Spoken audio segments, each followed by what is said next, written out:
एक बालक ने भगवान शिव को ही पेड़ के साथ रस्सी से बांध लिया। आखिर क्यों? दरअसल एक बार एक बालक अपनी गायों को जंगल में नदी के किनारे चराने के लिए ले जा रहा था।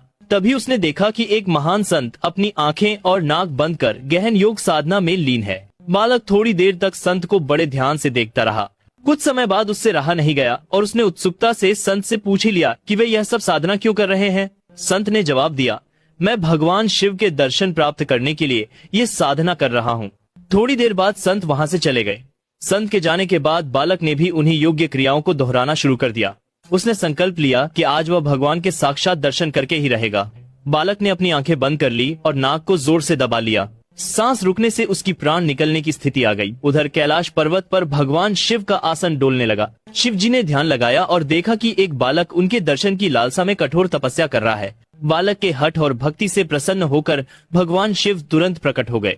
वे बोले, अरे ओ बालक, बस करो, अब तुम्हारी ये तपस्या, मैं स्वयं तुम्हें दर्शन देने आया हूँ। बालक ने आंखें बंद रखते हुए ही इशारे से पूछा, आप कौन हैं? भगवान शिव ने उत्तर दिया, मैं वही भगवान शिव हूँ जिनके दर्शन के लिए तुम इतनी कठोर साधना कर रहे हो। बालक ने आंखें खोली और तुरंत एक रस्सी लेकर आया। क्योंकि उसने भगवान को पहले कभी देखा नहीं था, इसलिए उसे विश्वास नहीं हुआ कि यह सच में भगवान शिव है।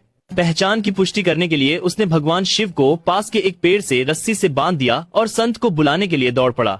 वह संत दौड़ते हुए वहां आए, लेकिन उन्हें वहां कोई दिखाई नहीं दिया। उन्होंने बालक से कहा, मुझे तो भगवान कहीं नहीं दिख रहे। तब बालक ने भगवान शिव से पूछा, प्रभु, यदि आप सच में भगवान शिव हैं तो संत को दिखाई क्यों नहीं दे रहे? भगवान शिव मुस्कुराए और बोले, जो भक्त बिना किसी छल कपट के निष्कलंक और सच्चे मन से मुझे याद करता है, मैं उसे अवश्य दर्शन देता हूँ। तुमने बाल हट और निश्चल श्रद्धा से मेरी आराधना की, अपने प्राणों की भी परवाह नहीं की, इसीलिए मुझे कैलाश से मृत्यु लोक में आकर तुम्हें दर्शन देने पड़े। लेकिन यह संत अभी भी पूर्ण शुद्ध भाव से नहीं साधना कर रहे हैं। वे रोज क्रिया तो करते हैं, लेकिन उनके मन में अभी भी भटकाव और स्वार्थ है। इसलिए मैं उन्हें दिखाई नहीं दे रहा, पर तुम्हें प्रकट रूप में दर्शन दे रहा हूँ।